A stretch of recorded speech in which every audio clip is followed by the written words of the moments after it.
தம்பி மாமா வெளிநாட்டில் இருக்கிற உன்னை அப்படியும் கூப்பிட்டுருவார். தம்பி நாங்களும் உன்னை வெளிநாட்டுக்கு எடுத்து விடுறோம். இப்படி எல்லாமே யாருக்குன்னு சொல்லாங்க.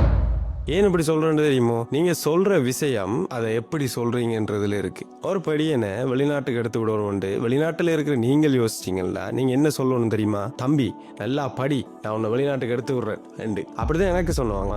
அப்ப அவன் நல்லா படிப்பான், அவனுக்கு ஒரு மோட்டிவேஷன் கிடைக்கும். அவன் அதை வச்சு கொண்டு ஓகே நல்லா படிச்சு நல்ல ரிசல்ட்ஸ் எடுத்தா நான் வெளிநாட்டுக்கு போகலாம்ன்றாவது படிச்சு நல்ல ரிசல்ட்ஸ் எடுக்கக்குள்ள ஒருவேளை உங்களோட சூழ்நிலை பிள்ளையா போகலாம், உங்களால் அவனை கூப்பிடலாம் போகலாம், இல்லாட்டி இந்த ரூட்டுன்னெல்லாம் சொல்லுவாங்களே இதெல்லாம் பிள்ளையா போகலாம். ஆனா அந்த படிப்பு அந்த படியை கைவிடாது. ஆனால் நீங்கள் என்ன செய்றீங்கண்டா மொட்டையா தம்பி நாங்கள் உன்னை வெளிநாட்டுக்கு எடுத்து விட்றோம்னு ஒரு ஏஎல் படிக்கிறபடின்ட்டு ஓஎல் படிக்கிறபடின்ட்டு போய் சொல்ல அவன் படிப்பு எல்லாத்தையும் விட்டு போட்டு நான் எப்படியும் வெளிநாட்டுக்கு தானே போகிறேன் ஃபன் பண்ணி கொண்டு தெரிய கடைசியாக இங்கே வந்த அப்புறம் என்ன நடக்கும் தெரியுமா? இங்கே வந்த அப்புறம் தான் அவருக்கு தெரியும் படிச்சுட்டு வந்திருந்தா ஏதோ ஒரு நல்ல வேலை செஞ்சுருக்கலாம், இப்படி வந்து சிக்கிட்டமே கோபாலுன்ட்டு.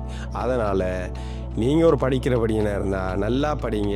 வெளிநாட்டுக்கு வந்தாலும் நீங்கள் படிச்சுட்டு வந்தீங்கன்னா உங்களுக்கு தான் நல்லது. அதே நேரத்தில் நீங்கள் யாரையும் வெளிநாட்டுக்கு எடுத்து விட்றேன்னு சொல்கிறீங்கன்னு சொல்லுவான், தயவு செஞ்சு தம்பி நல்லா படி நான் ஒன்று எடுத்து விட்றேன்னு சொல்லுங்கள். ஓகே.